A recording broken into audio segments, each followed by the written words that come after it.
लड़कियों की शिक्षा को बढ़ावा देने के लिए क्या क्या प्रयास किए जा सकते हैं? आज के समय में लड़कियां पढ़ाई छोड़ देती है, इसका मुख्य कारण क्या है? शिक्षक और छात्र के बीच कैसा रिश्ता होना चाहिए? बच्चों में अनुशासन कैसे विकसित किया जा सकता है? क्या आज के समय में भी लड़का और लड़की के पढ़ाई को लेकर भेदभाव करना चाहिए? क्या आर्थिक तंगी लड़कियों की पढ़ाई की सबसे बड़ी बात है? सरकार की कौन कौन सी योजनाओं लड़कियों की शिक्षा के लिए सबसे अधिक लाभकारी है? आपके जीवन में ऐसा कोई अनुभव जिससे आपको प्रभावित कर दिया? कोई ऐसा छात्र छात्रा जिसे देखकर आपको सबसे अधिक गर्व? प्रधानाध्यापिका के पद पर कितना संघर्ष करना पड़ता है आपको अभी के समय? शादी के बाद जॉब लगा तो घर वाले और ससुराल वाले का कैसा सपोर्ट था? आज जो लड़कियां ससुराल में पढ़ना चाहती हैं और उनका वहाँ पे सपोर्ट नहीं करते, उनके लिए क्या कहेंगे? घर वालों को वो इतना न करे ना जी। लड़कियों को कहते हैं अगर पढ़ने का मन है, ससुराल वाले नहीं चाहते।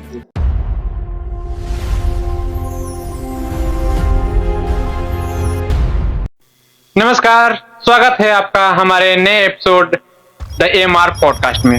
आज हमारे बीच एक ऐसे शख्सियत बैठे हुए हैं जिन्होंने शिक्षा के क्षेत्र में काफी निरंतर प्रयास करते हुए काफी विद्यार्थियों का भविष्य संवारे हुए हैं। हमारे साथ आज श्रीमती मिथिलेश कुमारी, जो कि उच्च माध्यमिक विद्यालय हरदी बगवाड़ा के प्रधानाध्यापिका हैं। आज इनसे हम विशेष बातचीत करेंगे शिक्षा को लेकर। मैडम ने शिक्षा के क्षेत्र में काफी सेवाएं दी हैं, विद्यालय विकास को लेकर, विद्यार्थियों का भविष्य के सुधार को लेकर, और ऐसे ही निरंतर प्रयास कर रही है। चलिए बात करते हैं आज अपने अतिथि से। सबसे पहले स्वागत है मैम आपका हमारे इस पॉडकास्ट में। धन्यवाद आपका, आपने इस प्रोग्राम में हमको आमंत्रित किया। आपका भी बहुत बहुत धन्यवाद मैम, जिन आपने बहुत अपना बहुमूल्य समय देकर आप हमारे साथ जुड़े।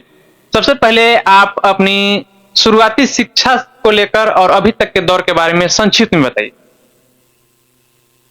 मैं डॉक्टर मिथिलेश कुमारी, प्रधानाध्यापिका उच्च माध्यमिक विद्यालय हरदी।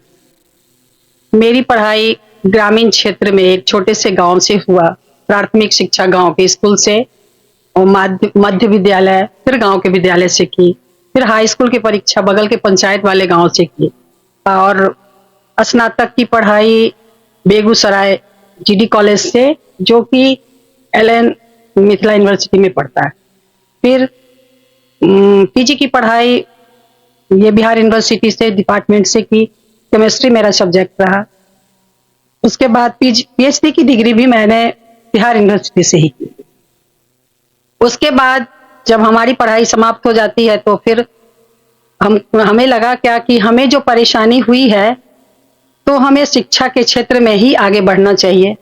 ऐसे तो मेरी इच्छा थी, हार्दिक इच्छा थी कि प्रोफेसर बनूं, और कुछ ही अंक से, जैसे 3 नंबर से हमारा ये इस बार का इंटरव्यू असिस्टेंट प्रोफेसर का छूटा। लेकिन मैं प्रयासरत रही 96 से ही शिक्षा के क्षेत्र में। पहले तो जो अच्छे अच्छे इंस्टीट्यूशन थे मुजफ्फरपुर में, वहां मैंने कुछ दिन उन लोगों को कह के कि हमें पढ़ाने का मौका दीजिए, कि आप करते क्या क्या करते हैं इस क्षेत्र में कि आपके बच्चे रामकृष्ण मिशन, मित्रहाट, तिलैया में जाते हैं। तो उन्होंने हमको बताया और बुलाया कि आपकी ये इच्छा है, और मैं उनसे पारिश्रमिक नहीं ली।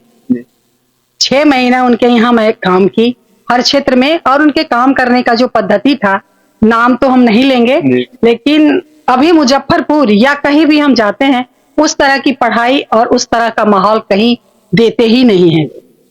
फिर उसके बाद मैं एक छोटा सा विद्यालय खोली जिसका नाम था संत जोसेफ पब्लिक स्कूल। उसमें मैं उतने ही उस गरीब तबके के बच्चे को रखती थी जिसको कोई पढ़ने का साधन नहीं था।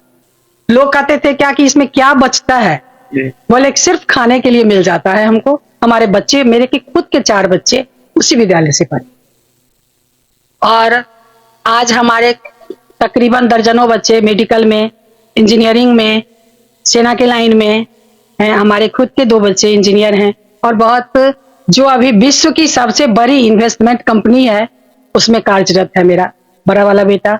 छोटा वाला बेटा भी इन्वेस्टमेंट कंपनी में ही है लेकिन कार्यरत है। बेटी मेरी बैंक में है, एक बेटी मेरी टीचर है। और अभी लगातार रहा क्या कि उस समय तो हम लोगों के समय में बीएड को बंद कर दिया। जी। फिर मैंने बीएड किया, स्टेट दिया, उसके बाद लॉ की भी पढ़ाई की कि इसमें नहीं मौका मिलेगा और हमको शिक्षा के क्षेत्र में कैसे जुड़ते रहे। हम लोग के समय में जो था इतना खराब स्थिति शिक्षा की हो गई थी, बीएड बंद, लॉ में रजिस्ट्रेशन जो होता था तो 4 साल आपको प्रैक्टिस करना होगा, उसके बाद आपको रजिस्ट्रेशन होगा। उसमें भी दौड़ भाग करके रजिस्ट्रेशन लिया, पीजी किया, एलएलएम किया यहाँ भागलपुर पीएनबी लॉ कॉलेज से। उसके बाद 2006 में न्याय मित्र की बहाली हुई तो न्याय मित्र बने। इसके बाद अंतिम मौका था कि नहीं आप टीचर बन नहीं सकते हैं क्योंकि उस समय मेरा एज एक्सपायर हो जाता है। तो फिर बलिराम उच्च माध्यमिक विद्यालय में साइंस टीचर बनी, फिर प्रधानाध्यापक का निकला पोस्ट। आज मैं यहाँ कार्यरत हूँ और मैं यही चाहती हूँ कि यहाँ के बच्चे अच्छा करें, डिसिप्लिन में रहें, हर शिक्षा हर चीज को जानें। यही मेरा अभी तक का सफर रहा है और जब तक मैं इस क्षेत्र में रहूंगी उस क्षेत्र में मेरा प्रयास यही रहेगा। और रिटायर्ड करने के बाद भी मेरी हार्दिक इच्छा है कि जब तक हमारा शरीर काम करे उस समय तक बच्चों को मैं शिक्षा देती रहूं, आगे बढ़ाती रहूं। अभी के समय में बहुत ऐसे कम शिक्षक मिलते हैं जो आगे की सोच को इतना बरकरार रखते हैं जिस तरह से आप सोच रहे हैं। सबसे पहले पोस्टिंग में आपका कहाँ हुआ? बलिराम उच्च विद्यालय में। वहाँ किस पद पे थे आप? साइंस टीचर, विज्ञान शिक्षक 9th-10th में। और सबसे पहला प्रधानाध्यापिका कहाँ था? बस हार्दिक परीक्षा तो हुई ही नहीं हम लोगों के समय में, जिस हमारी बहाली हुई थी ना उस समय पुराने लोगों का प्रमोशन वाला एग्जाम हुआ था। हाँ। और पहली बार हुआ था 2020 में हुआ, 2022 की 24 में हुआ था सर प्रधानाध्यापक का। और दूसरे चांस में हम लोगों को चूंकि एक्सपीरियंस के आधार पर कर दिया था ना, तो पहले बैठ तो नहीं सकते थे प्रधानाध्यापक में, और हम लोगों को नियोजन वाले में सेकेंड राउंड में हमारी बहाली। एक महिला होने के नाते नेतृत्व की भूमिका निभाने में किन किन कठिनाइयों का सामना करना पड़ा? सबसे पहले तो होती है हमारा समाज जो है वो पुरुष प्रधान देश है, यह जो ये है, और खास करके हम बिहार राज्य से बिलोंग करते हैं। बिहार राज्य की महिलाएं रूढ़िवादी विचारधारा से बिलोंग करती हैं। ये यहाँ नहीं जाना है, इनसे बात नहीं करनी है, मर्दों के साथ यहाँ नहीं जाना है। फिर इस सारी समस्याओं से को सामना करते हुए फिर अपनी अगर सही चीज को, चरित्र को, सबसे बड़ी बात है कि कहीं भी आप अगर जिस उम्र के लोग हैं, अगर भाई उम्र के भाई बना के काम करो, पुत्र हैं तो पुत्र बना के काम करो, मतलब रिश्ते को बना करके आप काम करते हैं तो नेतृत्व में कोई भी कमी नहीं, कहीं भी नहीं होती है, हर जगह सपोर्ट मिलता है। आपके विद्यालय की सबसे बड़ी उपलब्धि क्या है? कि बच्चे डिसिप्लिन में रहते हैं, बच्चे अच्छा करना चाहते हैं और बच्चे नियमित रूप से वर्क करते हैं और सभी लोग सहयोग से काम करते हैं। सभी लोग का सहयोग करते हैं। सरकारी स्कूल के बारे में लोगों की जो सोच है इसके बारे में आप क्या? लोगों की सोच ये है, बढ़ती हुई निजी विद्यालय, निजी विद्यालय में लोग पैसे अधिक खर्च करते हैं, वहां ये जो रहती है बाहरी आवरण जो रहता है ज्यादा रहता है, इसलिए लोग आकर्षित होते हैं। लेकिन जो सिलेबस सीबीएसई है और बिहार बोर्ड है, दोनों में काफी डिफरेंस है।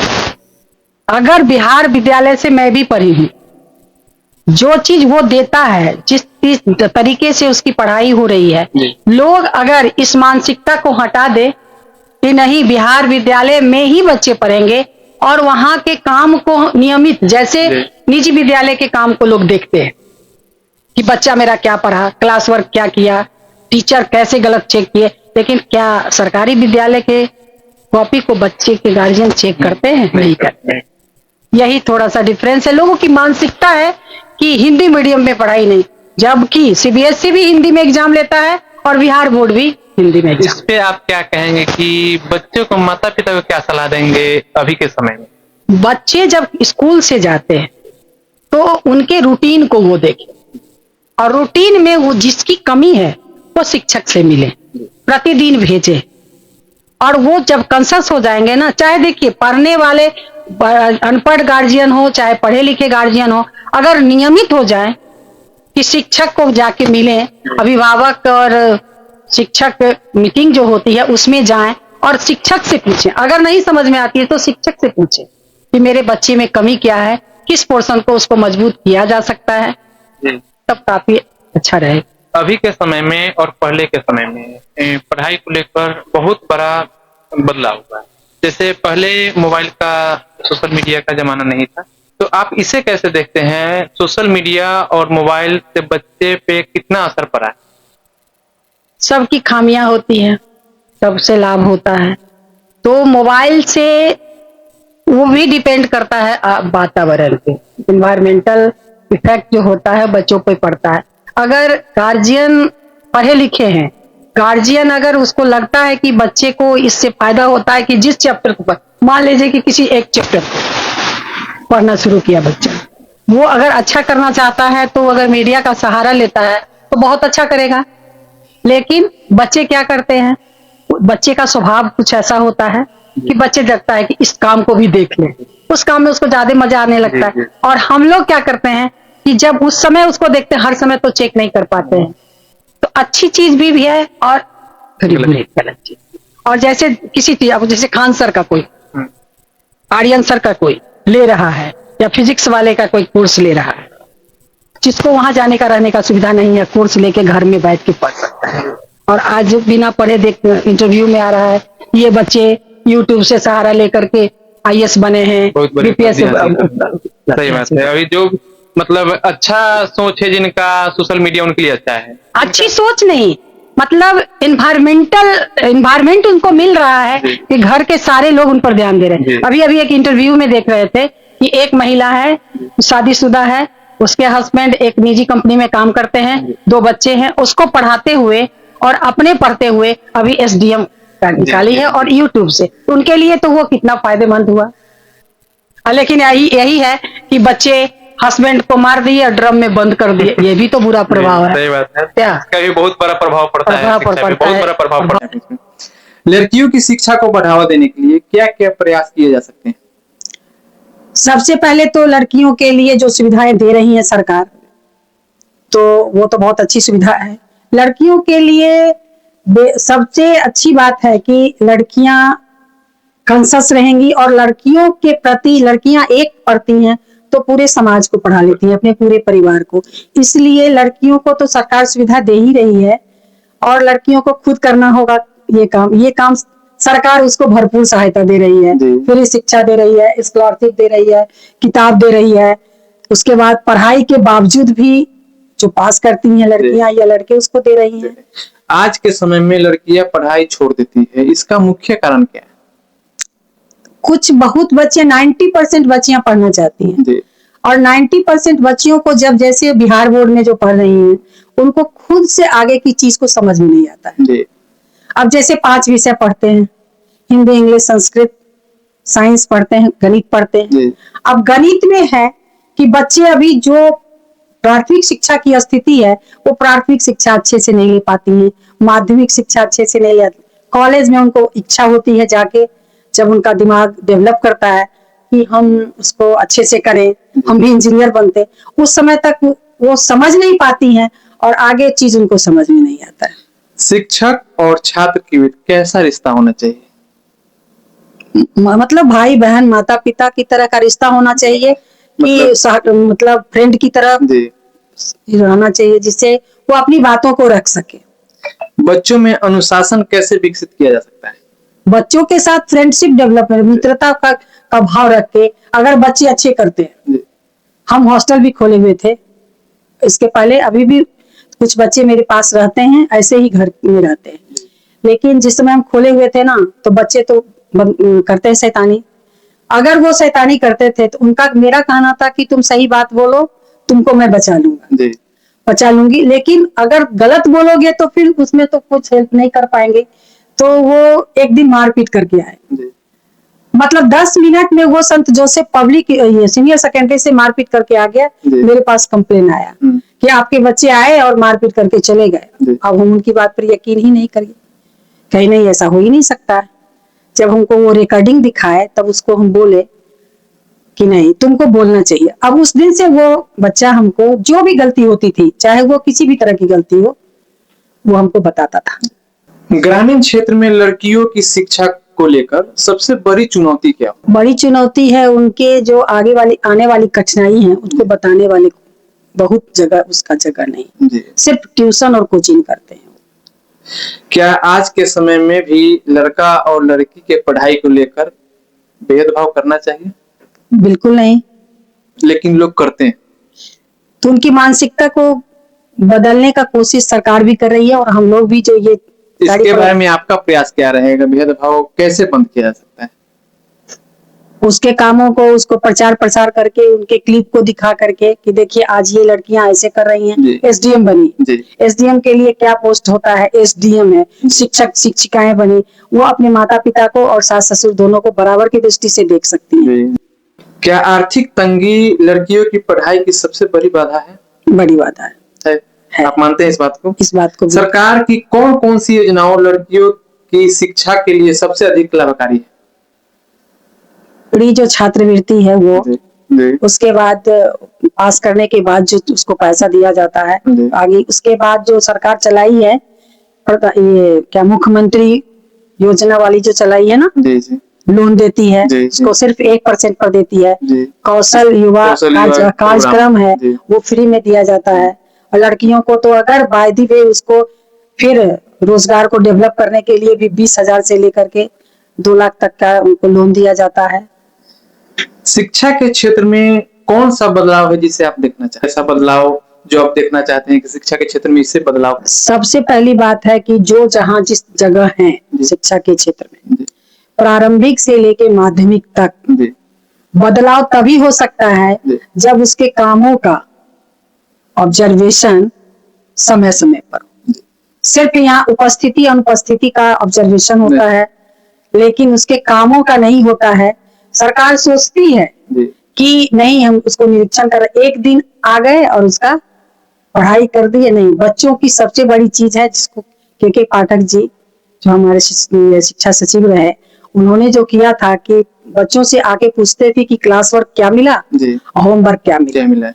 और जब बच्चे पढ़ने लगते हैं, मन लगता है, तब उनको जानकारी भी होने लगती है और वो जानकारी भी हासिल करना चाहते हैं जीवन के हर क्षेत्र में। अभी सरकार उसको एक चला रही है कार्यक्रम, ये वाली जो बच्चों को बताया जाए कैरियर डेवलपमेंट, कैरियर गाइडेंस। बहुत बच्चों को पता ही नहीं है क्या कि कहाँ कहाँ कौन सा कोर्स कराया जाता है। अभी हर कॉलेज में बीबीए बीसीए सबका दे दिया है। फूड न्यूट्रिशन का कोर्स दिया है, जो भी महिला कॉलेज है उसमें दिया है। तो नर्सिंग का भी अच्छा सब जगह कॉलेज खोला गया है, एग्जाम भी ले रही है, पद भी मिल रहा है। पहले उतना नहीं था जितना डेवलप था कि नर्सिंग कॉलेज में लड़कियों को सिर्फ लोग समझते थे कि नहीं नर्सिंग करने से बच्चा खराब हो जाता है। जी। अब जगह जगह पीएचसी खोला गया, जगह जगह छोटा सा स्वास्थ्य केंद्र खोला गया है और उस जगह लोगों को पदस्थापित किया गया है। आपके जीवन में ऐसा कोई अनुभव जिससे आपको भावुक कर दिया? वो तो बहुत सारी ऐसी होती है महिलाएं जीवन के इतने बड़े, आपके तो बहुत सारी ऐसी दोस्त रही हैं जिसके साथ आप कौन सी बात को बोले नहीं बोले, कहे कि इसमें बहुत सारी घटनाएं ऐसी घटी हैं। कोई ऐसा छात्र छात्रा जिसे देखकर आपको सबसे अधिक गर्व हुआ? एक ऐसा छात्र जैसे उसके फादर काम करते थे कमिश्नरी कोठी में माली के पद पर, तो वो तो एडहॉक था, उनको हटा दिया गया। बच्चा बहुत पढ़ने में तेज।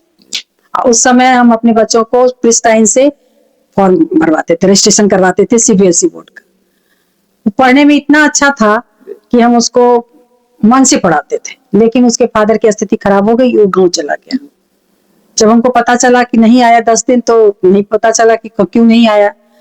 तब उसके फादर का पता लगा करके गांव भेजे उसको और उससे बात करवाया हमको, और बात करवा के हम उसको बोले कि नहीं मैडम हम पैसा नहीं दे सकते।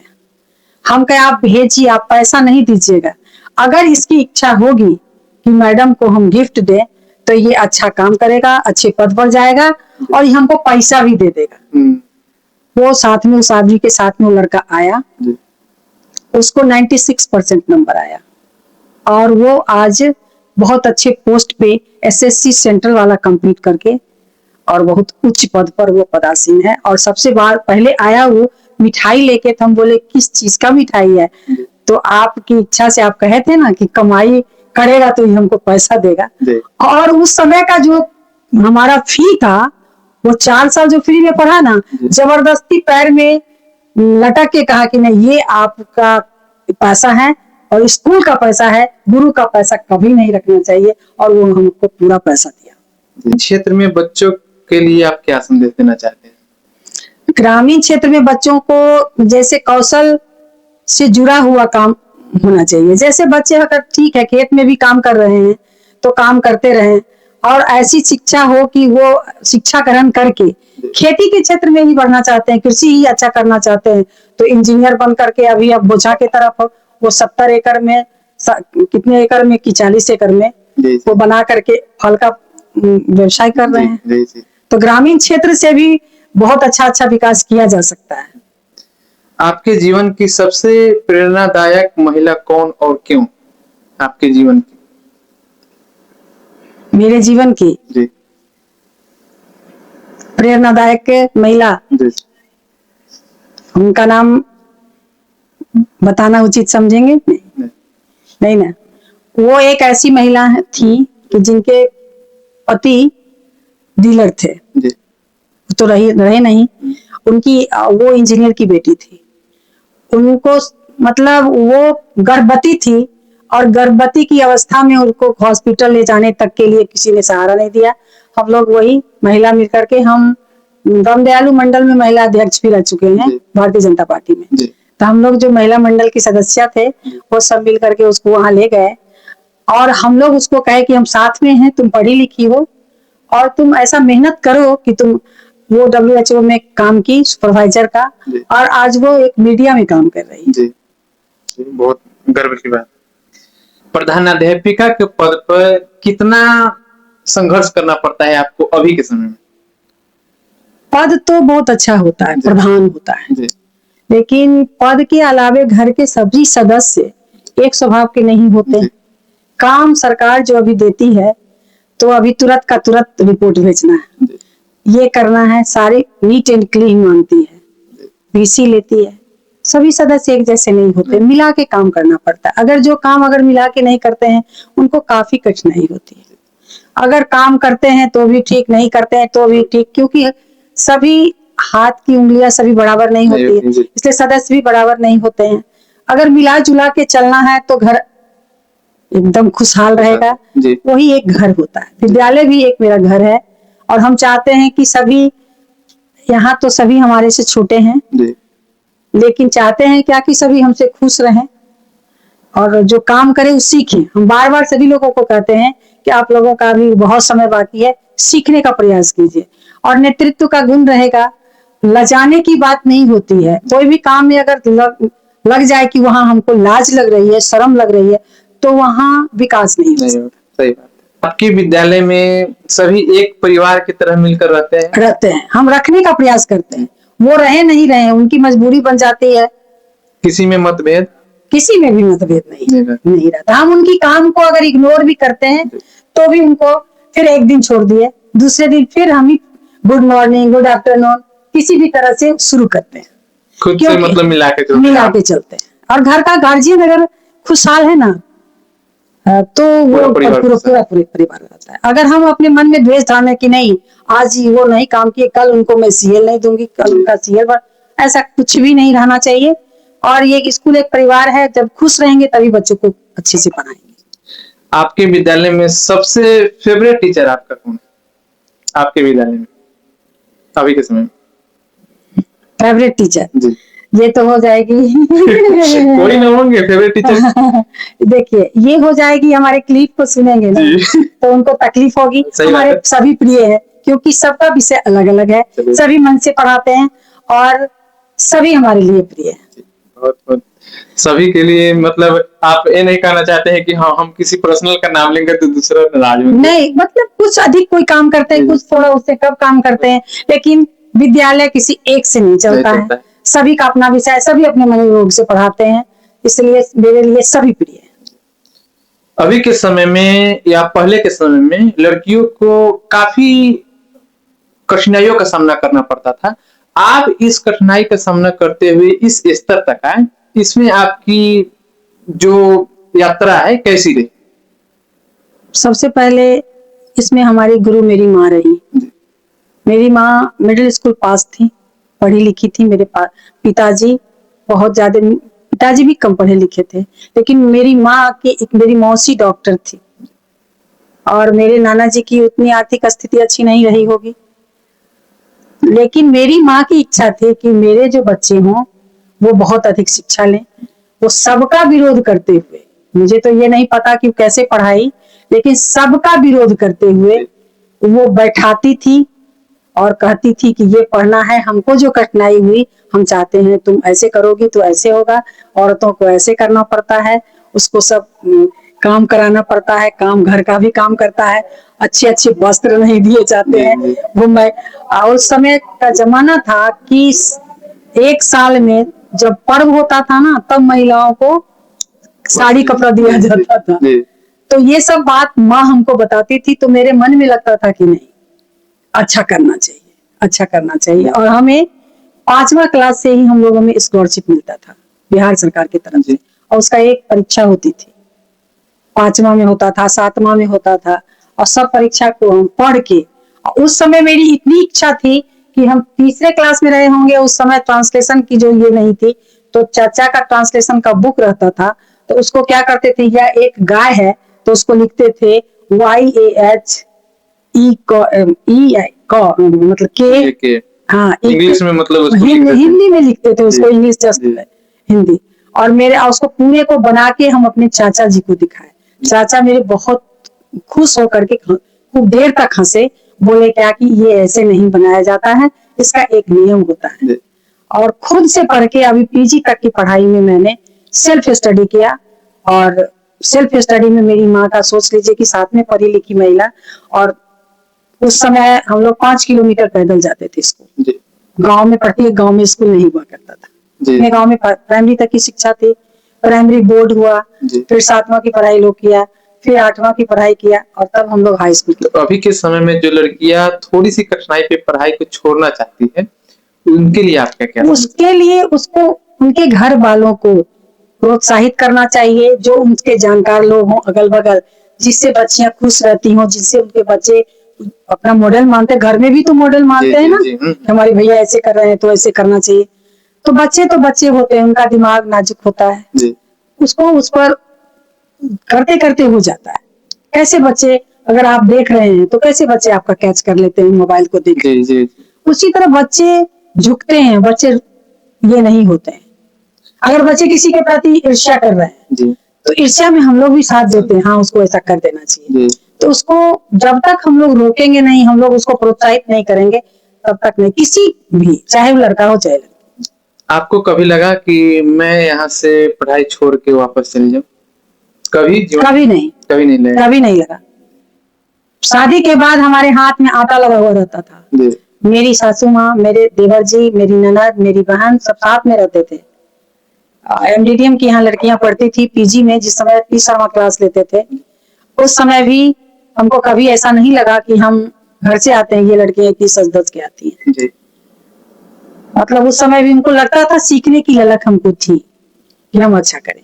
शादी के बाद जॉब लगा? हमारी शादी जब इंटर में थे तभी हो गई थी। शादी के बाद जॉब लगा? शादी के बाद हम तो इधर जॉब किए हैं। शादी के बाद जॉब लगा तो घर वाले और ससुराल वाले का कैसा सपोर्ट रहा? क्योंकि ससुराल में भी हम सबको शिक्षित किए। ननद भी बहुत छोटी छोटी थी, ननद को पढ़ाने में, आज मेरी ननद एक टीचर होकर रिटायर की हैं, दूसरी अभी DAV में है, अभी यहाँ झारखंड में PGT टीचर हैं। हमारे हस्बैंड तो पहले थे तो घर में सदस्य ही नहीं थे। सासू माँ की भी हम बहुत सेवा करते थे, तो सासू माँ भी सपोर्ट बहुत करती थी कि पढ़ लिख कर भी ये सबका सेवा करती है, सबको बताते चलती है कि ऐसे करना चाहिए, ऐसे करना चाहिए। यहाँ तक कि आज मेरे पड़ोस में एक बच्चा था, उसके पापा नहीं कमाते हैं, मम्मी भी नहीं कमाती हैं, और उसको शौक है कि बच्चे को पढ़ाएं। तो हम सजेशन दिए उसको कि देखो इंटर मत करवाओ, इंटर अगर करवाओगे CBSE का बच्चा है तो फिर तुमको 1.5 लाख तक रुपया पास कराते कराते लग जाएगा। ऐसा करो कि तुम पंजाब का जो कॉलेज है, एक पॉलिटेक्निक कॉलेज है, उसमें गया है, और हमने उसको सपोर्ट किया, उसको 2200 का किताब ला के उसको देते थे। आज जो लड़कियां ससुराल में पढ़ना चाहती है और उनका वहां पे सपोर्ट नहीं करता है लोग, उनके लिए क्या कहेंगे? घर वालों को वो इतना न करे ना। जी लड़कियों को कहते हैं अगर पढ़ने का मन है, ससुराल वाले नहीं चाहते हैं, जी तो वो कहता है पत्थर पर भी दूब जम जाता है, जी, तो क्यों जी, कहता, उसको वो इतना प्यार करे जी कि वो कहे कि तुम जो करना चाहती हो। कर। चलिए, इससे बहुत लड़कियां पे बहुत अच्छा प्रभाव पड़ेगा। जो मैम बता रहे हैं कि आप इतना सेवा कीजिए, इतना अच्छा व्यवहार कीजिए कि आपके सास ससुर, आपके हस्बैंड खुद कहे कि हाँ आपको जो इच्छा हो। बहुत बहुत धन्यवाद मैम आपका बहुमूल्य समय यहाँ पे देने के लिए, और मिलते हैं हम नेक्स्ट एपिसोड में। तब तक के लिए बहुत बहुत धन्यवाद। आप देखते रहिए द एमआर पॉडकास्ट।